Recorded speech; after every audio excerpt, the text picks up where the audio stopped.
I had no idea what was going on with her. There was no updates. She could not and would not tell me anything. I think because she didn't even know. I felt so like just helpless and alone, and just, you give birth to this sweet soul, this baby, and they're immediately taken from you. And then on top of it, you don't know what's going on and if they're like fighting for their life or if they're going to survive. This is the Life with Grief podcast, the podcast that talks about and normalizes the complexities of grief, life after loss, and all this entails, and so much more. I want you to think of this podcast as a safe space where I'm a friendly face and we're just journeying through this together to figure out how to live life with our grief in tow. I'm your host, Tara Accardo. I'm a grief and transformational life coach, and I'm here to serve you guidance, support, tangible coping tools, inspiration, and some laughs along the way to help you cultivate a more meaningful, intentional, and beautiful life.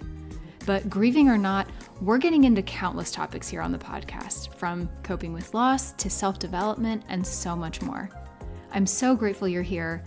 Let's dive right in. Hello and welcome back to the Life with Grief podcast. I'm your host, Tara Accardo, and today's episode is a special one because I am sharing the birth story of our daughter, Audrey.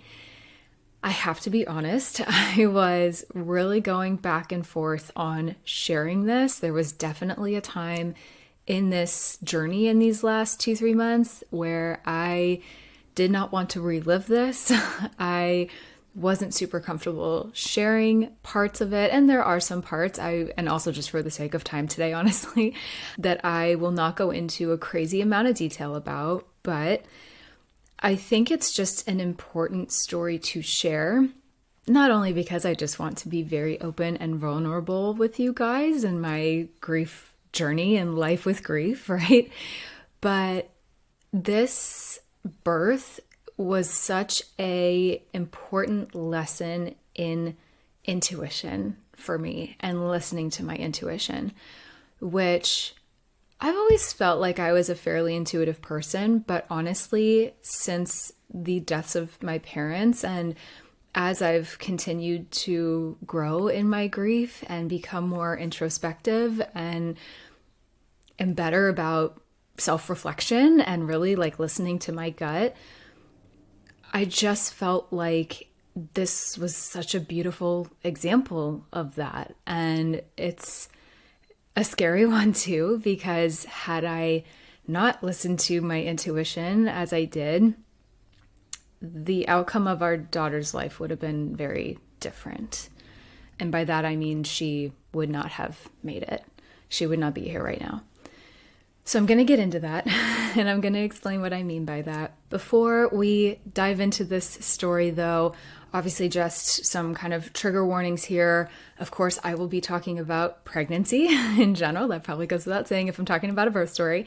So pregnancy process, the birthing process, more specifically emergency C-sections, of course, just the hospital, which in and of itself can be triggering for some people. Spoiler alert, our daughter was in the NICU for a certain amount of time, so I will be talking about that experience as well. And overall, just a bit of a traumatic birth story. So if you have been through anything like that and feel this might be a little bit too much for you to hear right now, please feel free to skip over this episode or pause it and come back to it. If you have lost a child and this just might be a little difficult for you to hear, I just want to give fair warning here. Again, sort of spoiler, our daughter is well and thriving now, but her entrance into this world was very scary, and that is ultimately the story I will be telling today. So we conceived our daughter in like late May of 2023. We are very blessed in that it was a quick process for us. I'll just leave it at that. We were planning though. So I was definitely hyper aware of getting pregnant, and within, 2-3 weeks found out we were expecting. It was actually, I think like a day or two before our first wedding anniversary, which is June 11th. So yeah, I think it was like the 9th or the 10th that I found out. So we were very excited. Again, I'll be very honest, like it was a pretty easy pregnancy in terms of morning sickness. I don't say that to shove this in anyone's face. I actually say that more to lead up to the birthing process, right? So it's more that, you know, you could have this really amazing, beautiful pregnancy, but it just goes to show you like your actual birth can really surprise you. And I'll talk about birth plans and stuff in a second, but just like cautionary tale, like the even the easiest and most beautiful pregnancies on paper, you just never know. So, but that being said, I had a little bit of morning sickness and some aversions to smells and things between probably weeks like 5 and 10. So very much like first trimester time frame. And then really when the second and third trimesters came around, that subsided. I definitely had some lower back pain though. I am still convinced it was some temporary sciatica or something. It was really bad in the last trimester especially, but that started really early for me. I don't know, just really uncomfortable back pain. But I did my best. I was as healthy as I could be. I worked out until like the last second. And even if it was easier workouts, that's like the one thing I can recommend, especially if anybody here is like thinking about having kids or getting pregnant or whatever, just like keep moving, like do not stop. Even if it's walks, which I also did with the help of a belly band when my belly was getting heavier, even towards the end of the pregnancy. Cannot recommend it enough. Anyway, so yeah, without belaboring that, pretty great pregnancy. I should mention our daughter's original due date was February 19th. Ironically enough, we have our maternity photo shoot like the first weekend in January. Very grateful that we got those photos when we did, which leads me to really the beginning of this story. So that week, you know, I'm in my third trimester, a little over a month from giving birth, in theory, assuming she hadn't come early on her own. And, you know, as babies, obviously they're getting bigger and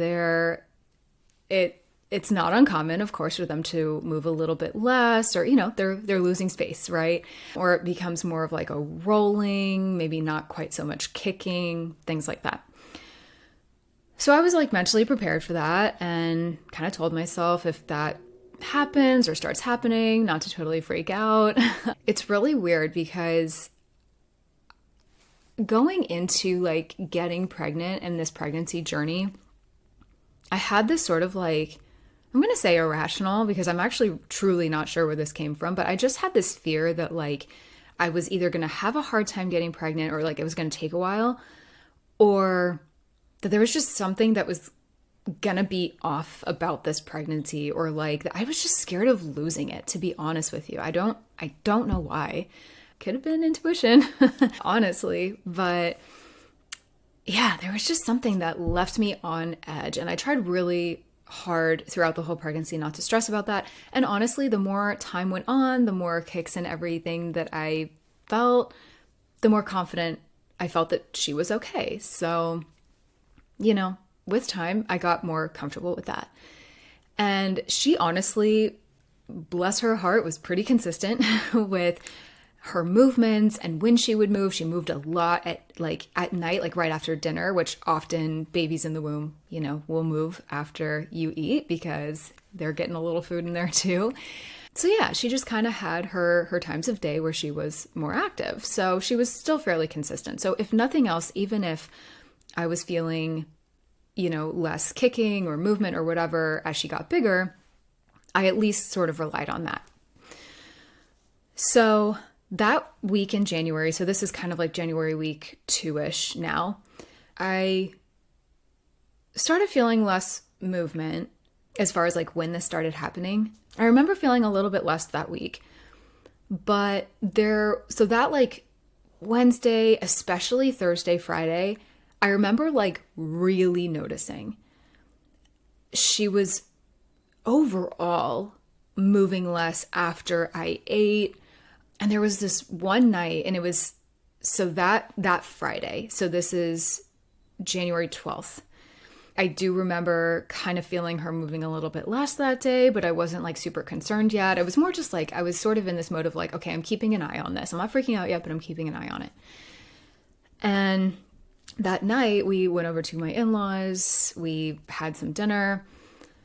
And I remember this specifically because I was kind of like feeling around my belly and stuff, because at this point I was becoming more aware of it, like kind of hyper aware of her movements.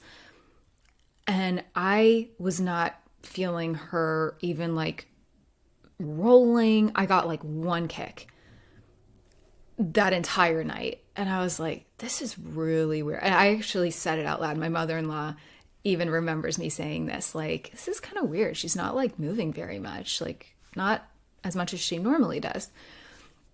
And so I would say it was at that point that the concern really, really kicked in. As the night went on, slept that night. So Saturday morning rolls around. So this is now January 13th.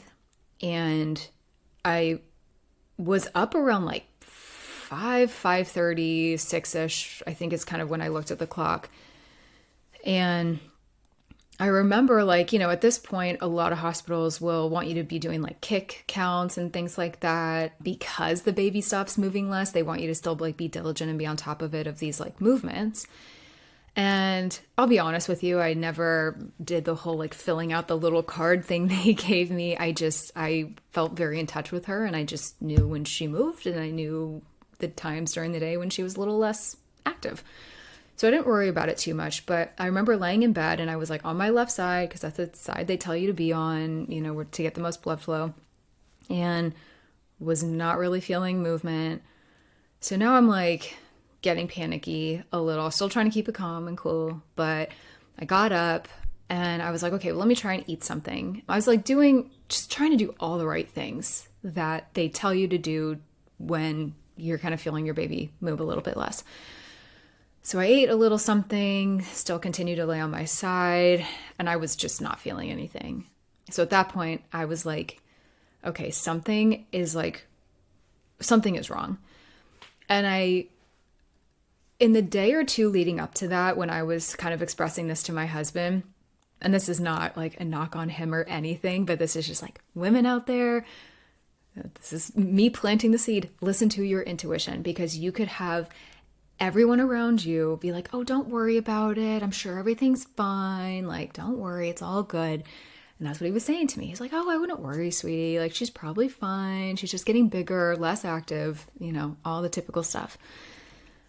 But I knew, like, I just knew something was not right. Like, I'm growing this human, right? She's been with me now for, well, at that point it was like 8 months, whatever it was. And I was like, no, this is different. Something's really wrong here. So before my husband even like was up yet, I called the hospital and kind of just spoke with I actually don't know who it was now, just like the birthing center, wherever we were planning on giving birth to her. I was explaining what was going on. They were very calm, very helpful on the phone, and ultimately said, you know what, Mom, like, if you are feeling things are not right, if your intuition is telling you something, that, like, come on in. Like, let's just check it out. What is the worst case scenario, right? Things are fine, and we send you home. I'm like, all right, cool. It would really put my mind at ease to go do that. So I told my husband that, and he was like, wow, you're really worried, huh? I was like, yeah, honestly, I am. Like, I know this baby. Something's wrong. So we go to the hospital. I am really internally, this is actually really taking me back. I remember like sitting in the car and I was just like very quiet. I knew something was like really not right. So we get there, get all checked in and everything. Thank God it was a Saturday, so there was no like C-sections they were doing. It was like actually very like calm and quiet. And so we like get in there, they take us to triage. They get me hooked up. They're doing like an IV, all the things, monitoring me. And so when they first got me and baby and everything kind of like hooked up to things, there was a heartbeat. So we knew she was alive, but it was like the heart rate and the blood pressure and all of that was not where they wanted it to be. They were like, it's a little low. So they bring a doctor in, who did a sonogram of the baby. So basically what they were looking for here is like 20 minutes worth of sonogram, and they're looking for very specific movements. And I won't even go into detail about what the movements were. I honestly cannot remember them perfectly right now, so I'd probably botch it, but they were looking for specific things. She saw like very incremental, barely movements. So she knew she was like in there. We knew she was alive, but the lack of movement was really concerning. I could even like, she had a great poker face, but I could see it on her face. Like, and I also just feel like I'm the type of person that reads and feels energy pretty well. So I could feel things shifting in the room a little bit. And so she was kind of just like, okay, well, be very honest, I'm not really seeing the movement that we want to see. So let's dig into this. And this is where things now are getting a little bit fuzzy, but basically I kind of remember like there was just nurses in and out sort of a lot, to be honest. But at one point they all go out. They had me kind of like going from side to side a little bit, just different positions just to see what's happening. The original nurse that got us all like checked in, got me hooked up to IVs and all of that, comes back in by herself, and she looks at us and she's like, okay, so I do not want to scare you, but from what we're all seeing, it's looking like this baby is telling us that she needs to probably come out via C-section today. I'm just replaying that in my head. It was a heavy moment. I'm gonna say we were shocked, because we were. I think probably my husband even more than me. But the reason I say that is because I knew something wasn't right, you know? And with what we were seeing on the monitors, what we saw on the sonogram, I knew she was in distress of some kind. So there was no way she was going to be going to full term with this. You know, I knew one way or another she was going to be coming before February 19th. She was coming before her due date. Did I think or know it was going to be right then that day? No. So we like look at each other. We're like, oh, I'm just going to swear here. Sorry, guys. Oh, shit. But you kind of, I mean, I can only speak for myself. I don't want to actually speak for my husband here. But for me, I was like, let's go. Like, again, I'm going to swear here, guys. So just bear with me. Like, again, these are honest thoughts here. I was like, let's fucking go. I don't care what you have to do. I don't care what happens to me. I mean, like, I do. I want to be healthy and alive for her. But like, I'm good. Take care of my baby. Get her out if she needs to get out. And I think I even expressed that to the nurse in no uncertain terms. And so we're like trying to unpack all of this and just how quickly things turned. We went from thinking we had 5 more weeks with her inside of me to you're giving birth probably today. So from there, they gave me a shot to help open her lungs, because obviously she was going to be 5 weeks early at this point. You know, she was not going to be as developed as she needed to be. And the lungs were obviously a big part of that. So they thought, stay tuned for this. That was actually not going to be the main problem. But anyway, they basically wanted to keep me pregnant as long as possible. So even if that meant another 24 hours, that's what they wanted.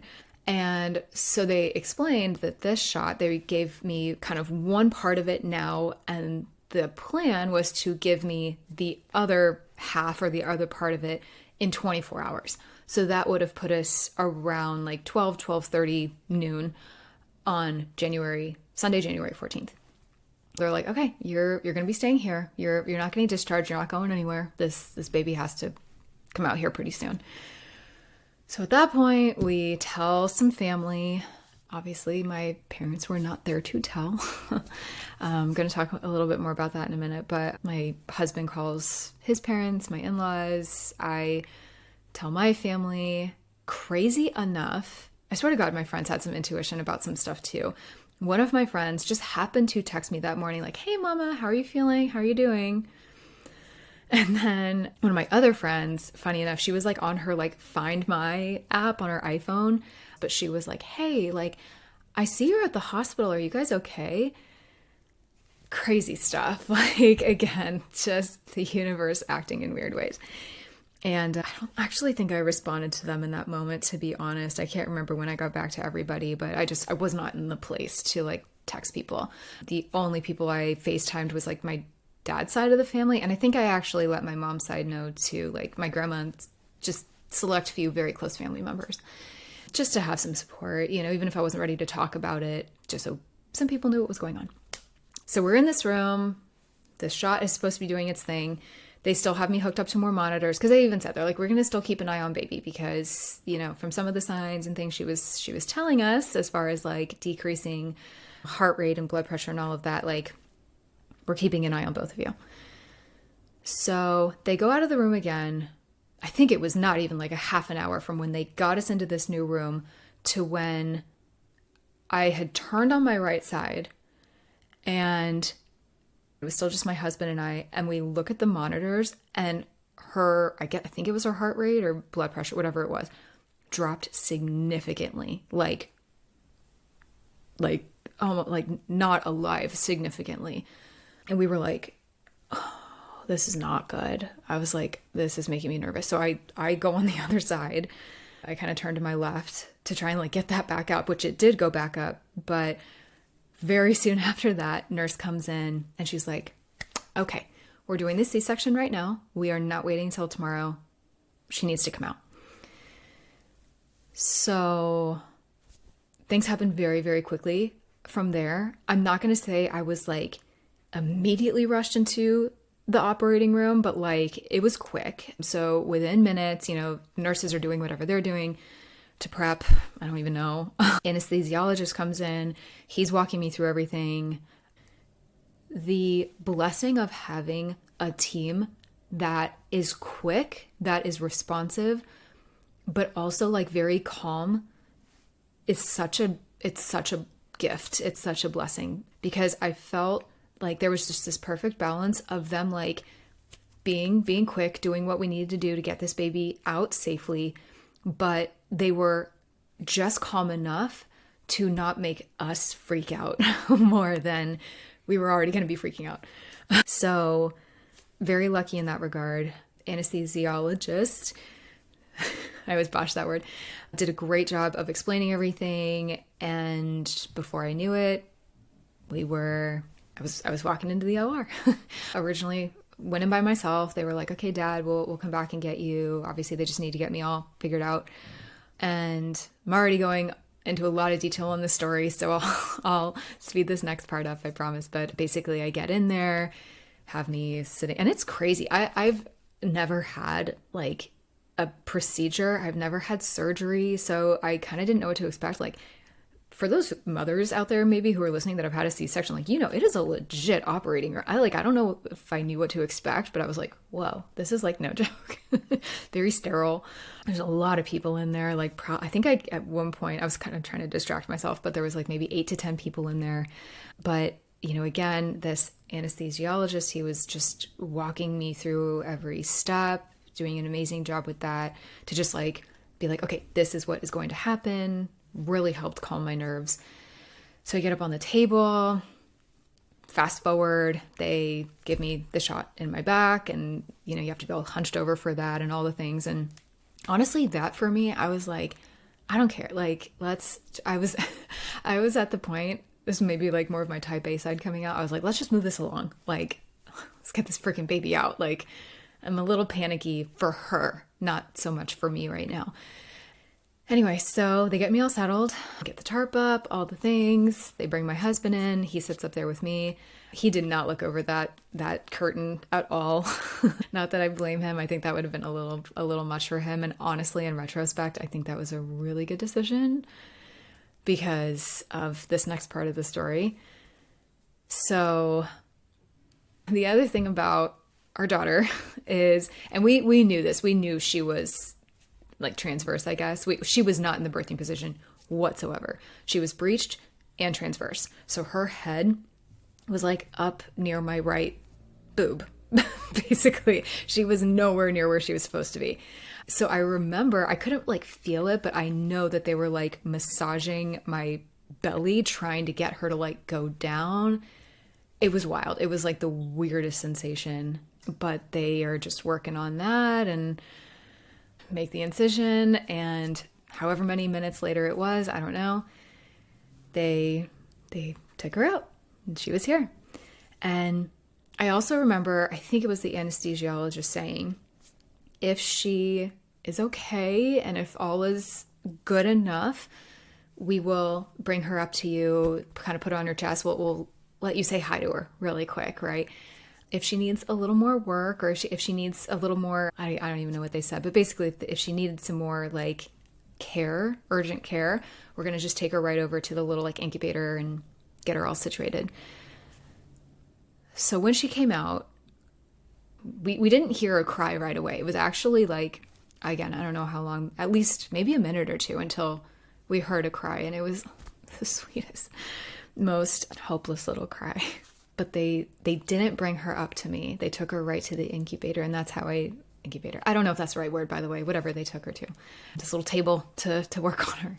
So I knew she was in enough of a dire state that they needed to give her that urgent care before allowing me to see her. So at that point, you know, there's a team working on her.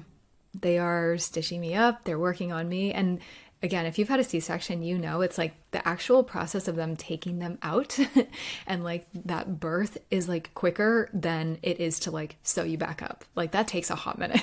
And so they're doing that. At this point, I'm just happy she's out and I'm happy she's alive. Like we did not know the extent to which it was yet. So I can't say I was like in a lot of panic at this point, but I was on edge for sure. And so was my husband. You know, we're just like, okay, any updates? Like she good? What's going on? Doctor sort of like comes over to the side. And again, I'm paraphrasing here. He was like, okay, so she's out. She's alive. She's incredibly pale. Like, and I mean, she was white as a ghost, you guys, like had absolutely no color. And, you know, whatever he had said to us, he basically was just like, we're going to take you to the NICU right now. So, and just like that, she was gone. I didn't see her. I had no contact with her. And I'm just going to like pause here really quick and say like, you know, I was really cautious not to get like married to any birth plan. Like I had hoped, it's funny, I had said to a lot of people, I was like, I almost don't care like how she comes out. I just want her birth to be like as peaceful and non-traumatic as possible. Which the irony of which is not lost on me now, because she had probably the most traumatic, I don't want to say the most traumatic, one of the most traumatic like ways to come out, having to just be like massaged out of me, just, you know, like ripped out before she was ready. Didn't get any like mommy or daddy bonding time before she was put into this like incubator and taken away from us. And she was just, it was like, you know, parents' worst nightmare. So they're going to take her out, and I was still, you know, getting stitched up. So they were like, you know, Dad, if you want to come with us, you can, or whatever. I was like, babe, go, please go. Like, I want someone having eyes on her. I just want one of us there with her. And I can't be, obviously, so please go. I'm good. So he goes. And they got me all situated. They wheel me out into this other kind of like recovery room where I had to be for a minimum of 2 hours. I hated this room so much. It was so just dark and unfriendly. It almost like it was a room, but it like, they also had weird, like it almost felt like a storage closet. There was like a ladder and stuff over in the corner. It was like, it was so weird, you guys. Like it was just really uncomfortable. It's very strange for a hospital. But, and this nurse was kind of just like doing stuff on the computer. This was one of the nurses where I liked her, but like that's where I was like, can you do just a little more to like reassure me? I don't know. It was just really weird. I just kind of sat there in silence with her. I had no idea what was going on with her. There was no updates. She could not and would not tell me anything. I think because she didn't even know. I felt so like just helpless and alone, and just, you give birth to this sweet soul, this baby, and they're immediately taken from you. And then on top of it, you don't know what's going on. And if they're like fighting for their life or if they're going to survive, like it was horrible. So eventually, she's kind of in and out. A couple nurses are in and out. No one's really telling me much. My husband comes back in. He is not looking well. He is looking like very pale too. So I'm like now concerned for him. I'm like, what is happening? Like, what is going on? Like, what went down? Like, are you okay? So I'm just going to apologize in advance, because at this point things were kind of like weirdly calm, but also chaotic. Like, I think more in my head than anything. And I cannot remember really like who gave me what information, when I found things out, and all of that. It was a bit of a blur. Probably blacked some of it out too, if I'm being honest. But essentially, I come to find out that she lost a significant amount of blood, which is why she was so pale, like white. She was severely, severely anemic, and she was going to need minimum 1, if not more, blood transfusions, which they did as quickly as they could. So I think like my husband had come back in. They at some point had been like, okay, she needs a transfusion. We're doing this. And I was like, wait, like who gave the consent for that? But my husband was like, I signed the paper. Like we just had to do it. I was like, okay, whatever we need to do to keep her alive. So they ended up actually doing 2 blood transfusions at this particular hospital in that NICU. So that process had been started to help her get her blood back. And at some point, I think in this 2 hours of being in this room, I think it was at some point during that time that we found out that she was going to possibly need to be transferred. They were on the phone with other like experts, which was comforting, but it was like whatever could happen to her was to the point where like they had not seen this before, at least at this hospital. It was like it was like crazy stuff, you guys. Like they were like, we're trying to figure out how this happened and what went wrong. So she was preemie, right? Like she had typical preemie issues. She was going to have typical preemie issues. There could have been like, developmental delays. Like obviously her lungs weren't fully developed, like a digestive system, like all of these things that a baby born early would have. Real quick interruption here, and then we'll get back to this episode. If you're someone who is experiencing some form of loss and are trying to navigate the complexities of grief, which you likely are in some capacity if you've stumbled upon this podcast, then this message is for you. If you haven't heard about my Life with Grief membership and community yet, this is truly something you need to check out. This membership is here to guide you into living a deeper, more meaningful, and full life after experiencing loss. Who doesn't want that, right? I created this membership because I know what it's like to navigate and cope with grief on a daily basis, and I know the tools and support it takes to do this effectively. I've done the work myself, and I've coached people just like you to do the same. It comes down to having impactful, effective resources and tools at your disposal, having the right support around you from people who can understand and empathize with your grief, and having encouragement and inspiration around you consistently to not only elicit and spark change, but to keep it and keep the positive momentum going. Enrollment opens once a month for a limited time. Check out the details linked in the description, and I hope to see you in there. So the difference with Audrey, with our daughter, is that, and we actually did not find this out until later because, they're trying to figure out the source of this blood loss. And what we came to find out was that, and I honestly, again, I don't totally understand this percentage I'm going to share with you, but this is what I was told, is that 120% of her fetal blood leaked into my blood system. And what I'm about to say is not to be braggy. This is like a fact. We had one of the best neonatologists in all of California caring for her at one point later on in her NICU journey. And even he was like, I've never really seen anything like this. We had the placenta sent out to see if there was any trauma to it. You know, we talked to the doctors who delivered Audrey and, you know, asked them, like, was there any trauma? Was there a lot of blood loss? When there was nothing. There was nothing, you guys, that would like explain how this blood loss happened and where this came from. It is, to this day, it's still a mystery.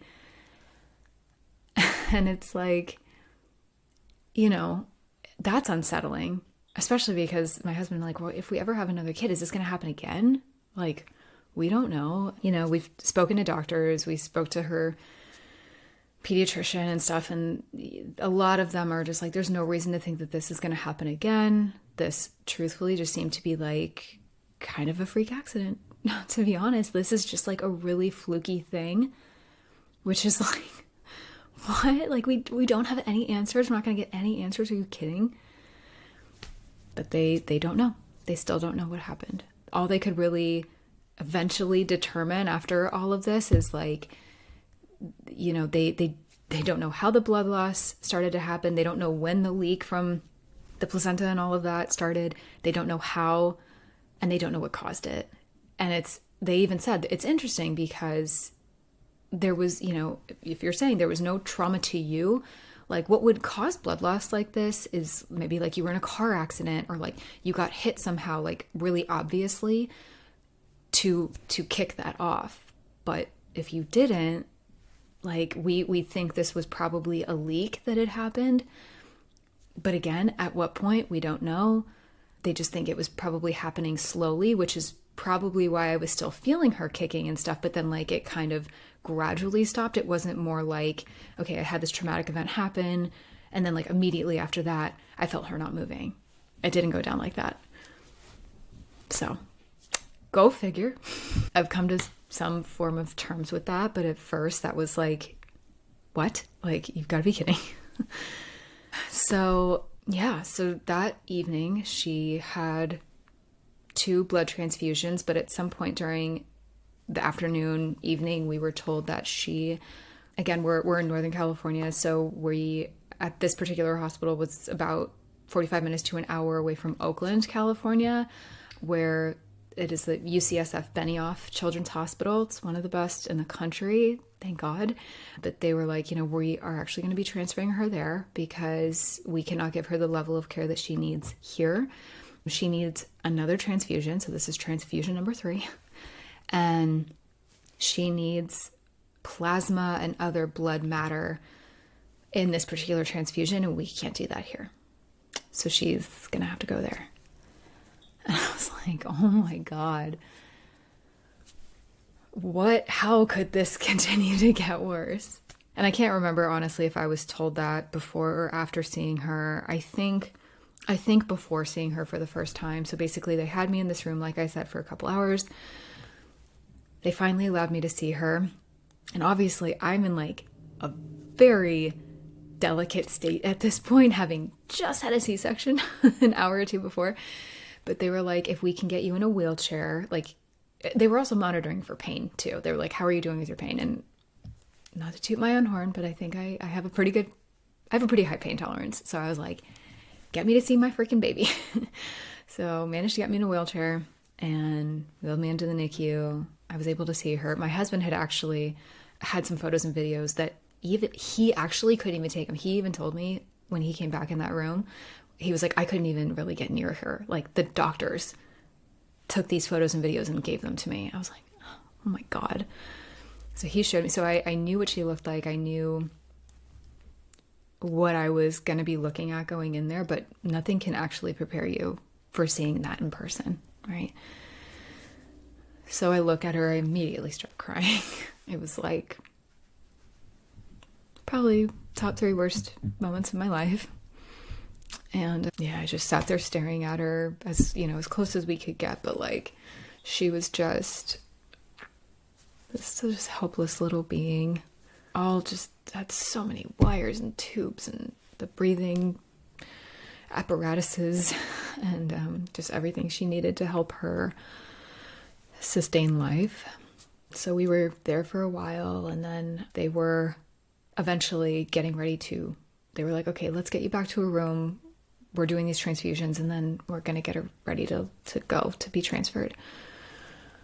So we were like, oh my God, okay. So once that was all determined, we were put into this other room, a much more like legitimate, nicer hospital room. And from there, it was honestly all kind of a blur, but it eventually got to the point where they were getting ready to transfer her within minutes. So they were like, do you want to see her again before she, I was like, yeah, obviously, if I could be going with her, I would.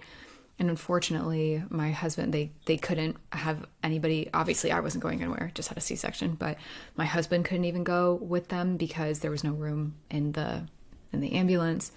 But anyway, we saw her one last time. Very, very emotional. They left with her. We went back to the room. They, of course, were like, we will keep you updated along the way. And so we're in this room, and I'm talking to my husband, and I was like, I don't want to leave her there. Like, I don't want her going through this other transfusion. Like, God forbid something worse happens here, or God forbid this goes some other way. I want one of us there with her. And so a little while later, my husband gets ready to leave. And this is like late at night at this point. Like, I can't honestly remember. It's probably at least 10 or 11 at night by the time all of this transpired. And so he goes, and thank God, like my sister and brother-in-law were like already at this hospital before she even got there, which like I'm so grateful for them. Just like, again, just having some family there to like be there when she got there and everything. And then my husband's parents ended up going down as well. And so they were all there with him as she was getting this other transfusion. And meanwhile, I am sitting in this hospital room completely alone by myself, at the mercy of whatever my husband is sending me, photo and video and texting, calling wise, and just keeping me updated on everything. And this is just like a sidebar, but if anybody here is navigating life and parenthood without your parents, or without at least a parent that you so desperately need, you know how hard this is. And this was a situation where I was like, in the last like 3 or 4 years of losing my parents, I never needed them more. In that moment, I just remember sitting there being like, God, I just need my mom and my dad. I just wish I had like anybody. But at the same time, I was like, I need to be alone. It was the weirdest sensation. Like, and my friends even afterwards, they were like, Tara, I feel so bad that you were there by yourself doing that. I was like, you guys, it's okay. Like, I think I needed that aloneness in a weird way to process everything that had happened and everything that was going on. And I'll be honest, like, my parents are the only people I would have wanted there in the room with me as that was happening. So, which I know they were in spirit, but yeah, didn't make it any easier. So I'm going to speed this next part of the story up, because really that was like the birth part that I just wanted to get out there and communicate with you all in this process. And like I said, just to wrap that part up, and then I'll just high level explain sort of what all happened after this. Like, listen to your freaking gut. Listen to your intuition. If something feels wrong, if something doesn't feel right, if you know in your heart something does not feel aligned, or it is not sparking joy for you, or it is, this is birth and outside of birth. Like, speak up. Don't question it. Go with it, because I think the scariest part about this whole experience is that many, many nurses that day I gave birth, and in every single NICU she was in after, because I'll high level explain sort of what happened next, but she was in 3 different NICUs after this. Doctors and nurses had all told me in their own respective ways, like, had you waited even a day more, she would not be here right now. Like, how do you process that as a new parent, as a new mom? One of them very specifically, a doctor, the neonatologist, he was like, if you had waited even until Sunday, she would have died. Like, his bedside manner was he was a little more intense than some of the other nurses. A lot of the other nurses were just like, it's such a good thing you came in when you did. Great job, mama. Like, you listened to your heart and your gut when you knew something wasn't right. Like, this could have been a much sadder outcome. Like, no pressure, right? So it's just wild. It's really wild to think about how differently this could have gone and how differently this does go for so many parents out there. It just breaks my heart now, especially being in this position. I mean, it broke my heart before I became a mom, but now, like, being on this side of it, whole nother meaning to that. So next day, very, very long story short, you know, the blood transfusion went well. My husband was there throughout all of that. She was stable. She was okay. She was not well.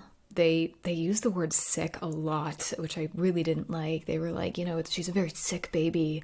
She's very unwell. And I was like, oh, I just hate that word. Like, I knew that, but like, can we come up with a different word for it, please? But I was miraculously discharged that following day. That evening, it was late because they basically, I spent that whole Sunday, you know, they were like, you gotta eat, please eat, work on pumping. They were like already trying to get me pumping and everything and trying to get me to, you know, to get my milk to come in because they were like, she is gonna need every bit of colostrum, which is that like initial milk, right, that comes out, that is liquid gold. She is going to be having that eventually. Like, she was on something else as far as like getting nutrition at that point, but they were like, you know, she's going to need all that colostrum, mom. So like, get pumping, get going with all of this. But anyway, that was Sunday. It was just like getting my energy back up. They want to make sure you can like go to the bathroom by yourself X amount of times. You have to have a certain amount of bowel movements, and they're ultimately managing your pain too and making sure you can manage your pain before you're discharged. And they were like, well, you're doing well. So, and I know you're dying to see your baby. So let's get you out of here. So they did. And at some point during that day, my husband like went back to our house. We switched cars. We didn't have a car seat or anything. You know, we were still very much not ready for her.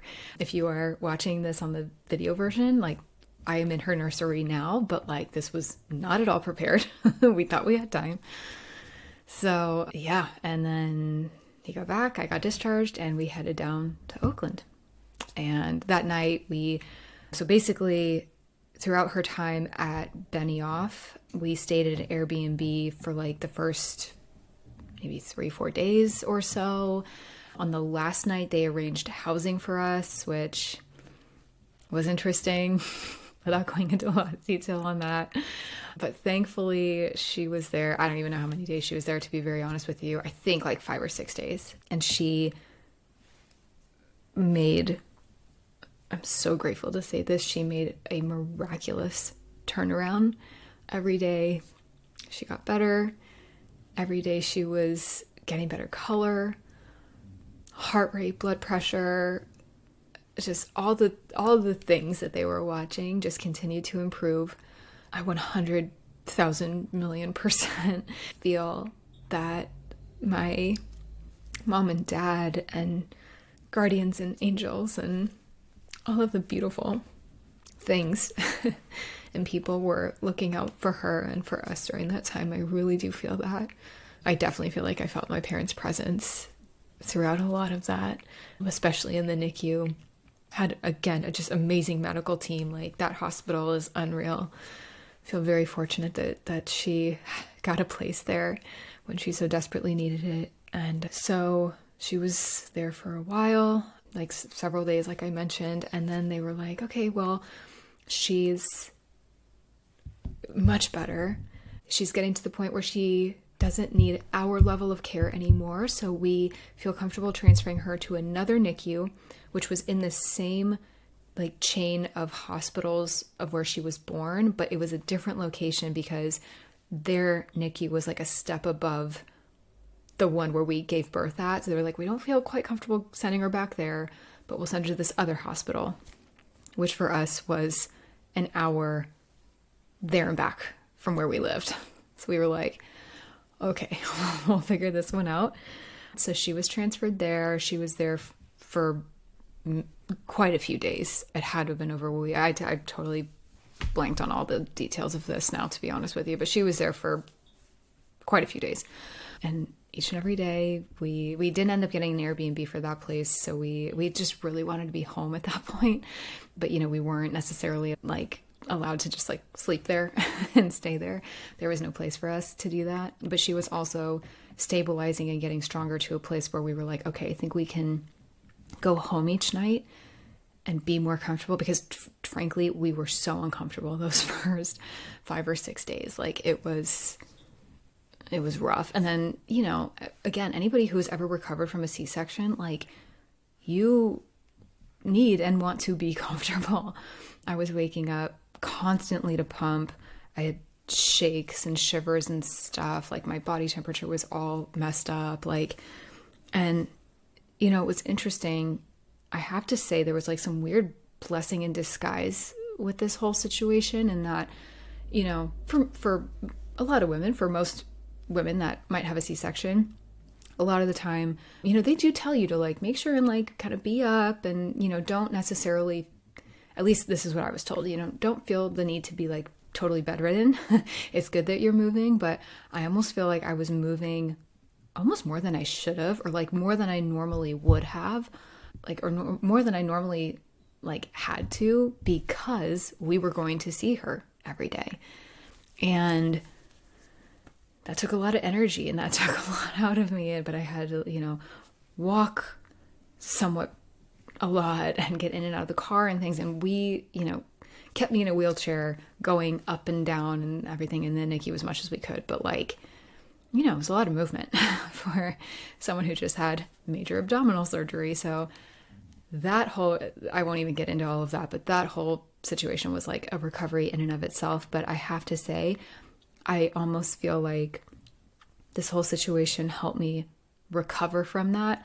I don't even want to say quicker, but just like differently than I would have otherwise, which looking back was kind of a weird blessing in all of this. But yeah, so she was at that NICU for a while, and we were going back and forth every day. Like I said, it was exhausting. It was very exhausting. We were wiped every single day. And just, if you've been in a NICU, or you work in one, or you were a parent of a NICU baby, like they can be exhausting to be in general. And, you know, it's just emotionally exhausting and taxing, like watching your sweet baby, like trying to fight for their life a little bit. There's a lot of helplessness that you feel with that, but also a lot of hope at the same time.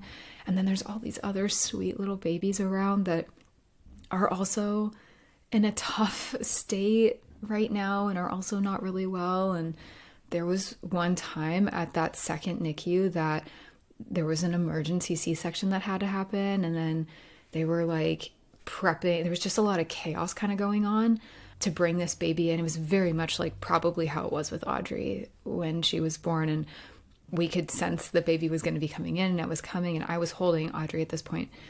And my husband literally was like, I can't be here for this. Like, I think I'm going to step out. Is that okay? I was like, yeah, of course. Like, you know, it was very fresh for us still, even though she was doing better.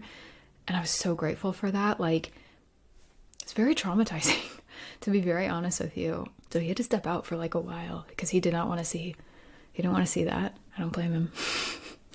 So yeah, so she was at that NICU for a while. They eventually came to tell us like, all right, she's not quite ready to go home, but we're going to transfer her back to the original hospital that she was at, just to, you know, really get her all good, ready to go home for you guys. They wanted us to be able to like, you know, I need to be able to breastfeed her properly. bottle feed her properly because she had to get this formulated breast milk to help her gain weight and get extra nutrients and all the things. We actually, as of the time of this recording, just now finished all of that with her.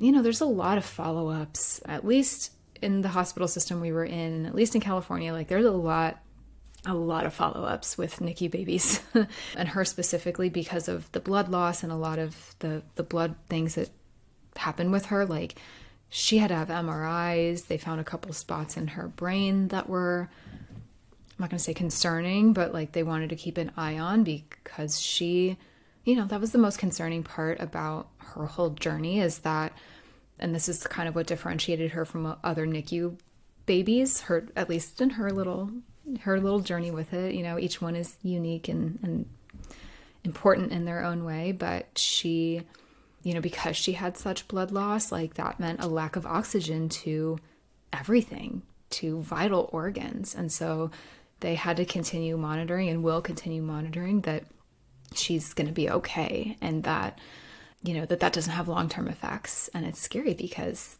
she's doing incredible right now, and we have no reason to believe that she's not going to be okay. But, the doctors were very honest with us. They were like, there's a lot we're not going to know until she's older.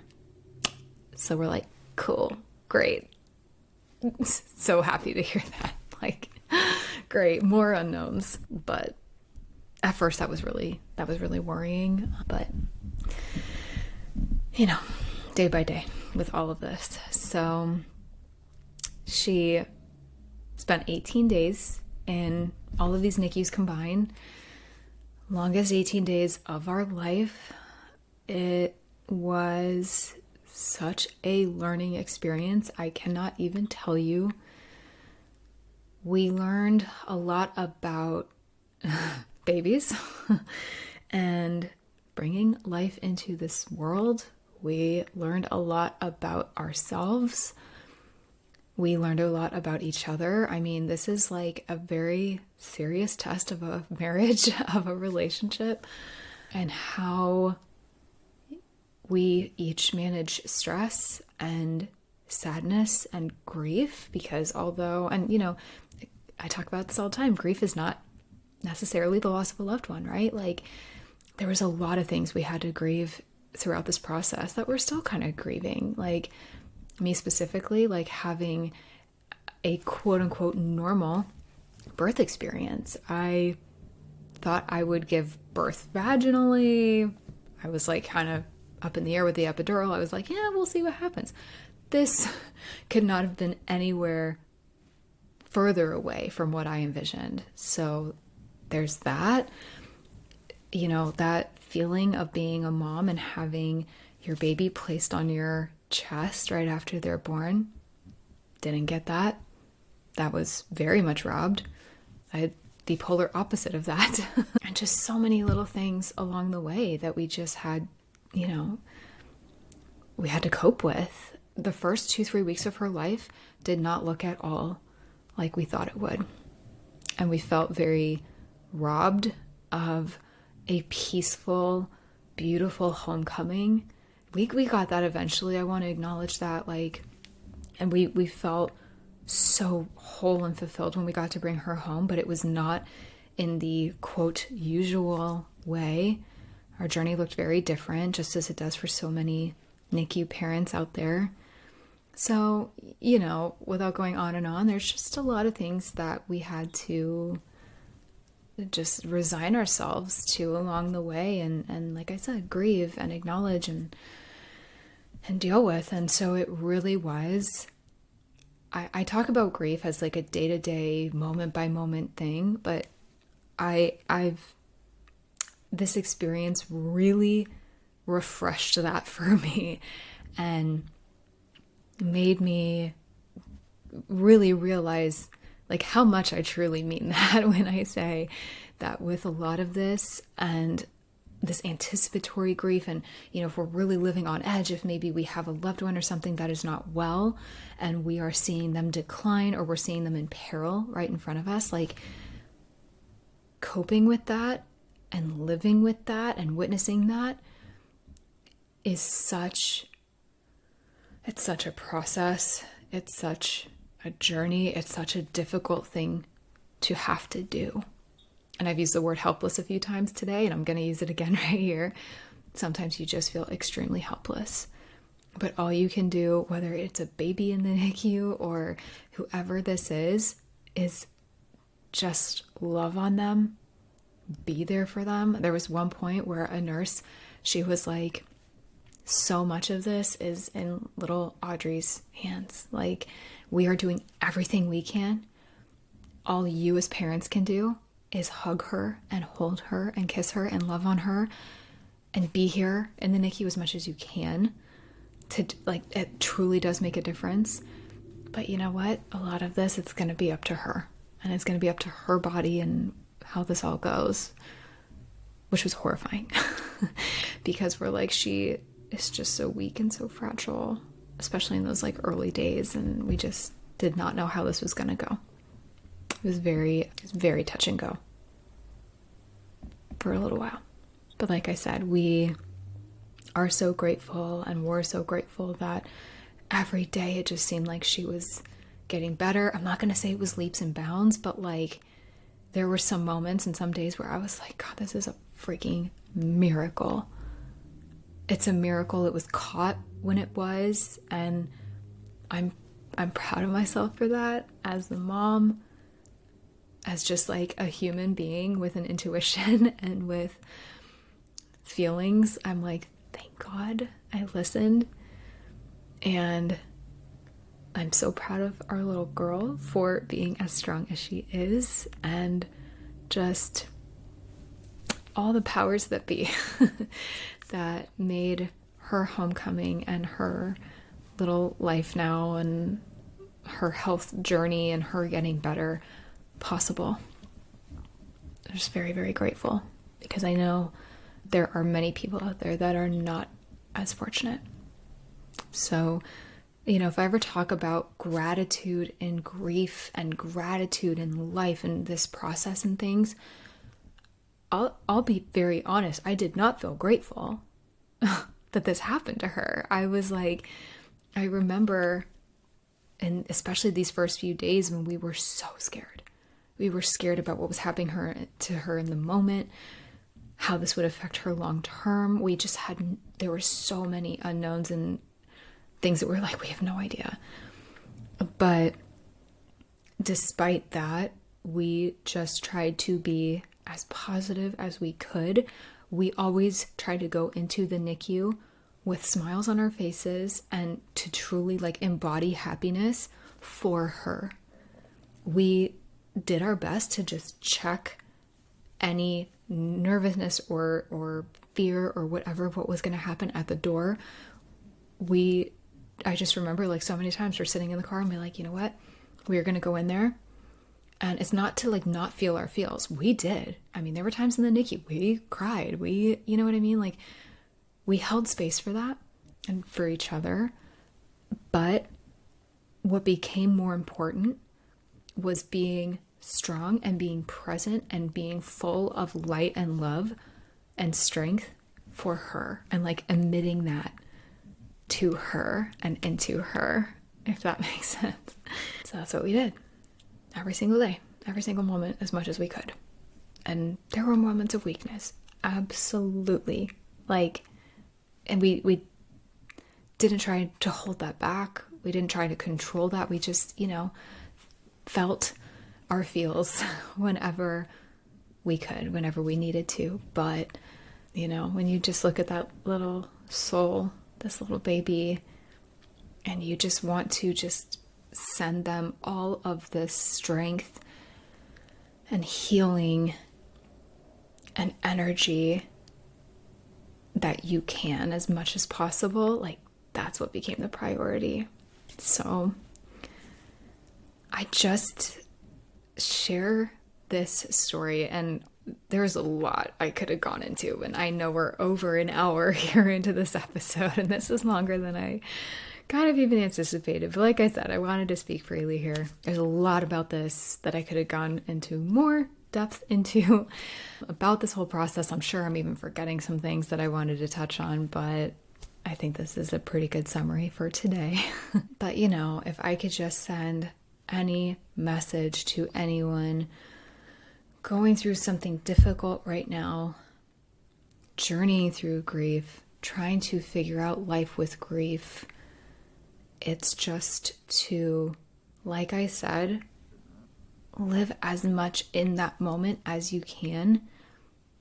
Live in that love, but also allow for the sadness and the fear and the longing for what you had or what you wish you had but don't right now. Like, allow all of that to be seen and experienced, because to experience life, we experience joy and happiness and love, but we also experience loss and grief and heaviness.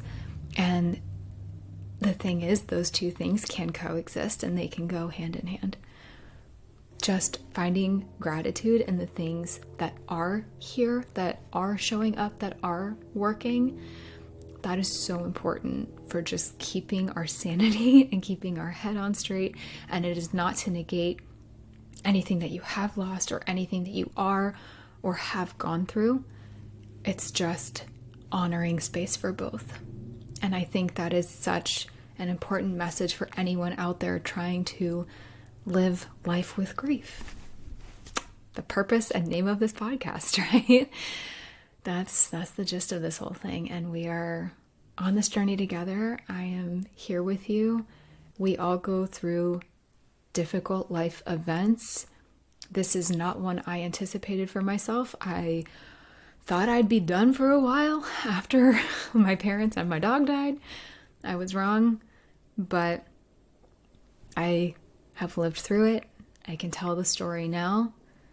I have reflected. I will continue to reflect on everything that happened and on this experience. And all I know is that I will continue to learn and grow and evolve from it all. And you can too. And I know you are strong and resilient enough to do that. And I believe in you. So, with that all being said, if you made it to the end of this, thank you so much for listening to this story, to this personal side of me and this update on my life today. I'm so grateful for all of you and for listening. Thank you so much for being here, and thank you for allowing me this space to share a story like this. It's very cathartic for me, and I think it's very healthy sharing stories like this, and I hope this makes you feel a little less alone today. So, all right, my friend, sending you lots of good vibes today, and I will see you in the next episode. I am sending you a huge thank you for tuning into today's episode, my friend. I'm so grateful you're here and for the steps you are taking to heal your heart, open your mind, fulfill your soul, learn, grow, and evolve, and move through this crazy thing called life in big, beautiful, impactful ways. Visit lossesbecomegains.com for my blog, ways to work with me, to shop my daily journal, and so much more. And be sure you're following along on Instagram and Facebook at Life with Grief Podcast. I love seeing new faces, meeting new people, hearing your stories, and supporting you however I can. Be sure to hit that subscribe button if you haven't already. If you haven't left a rating or a review, please do so. I would so appreciate it. Or if you feel so inclined, to share this episode or this podcast with someone who could use it too. I'll catch you in the next episode.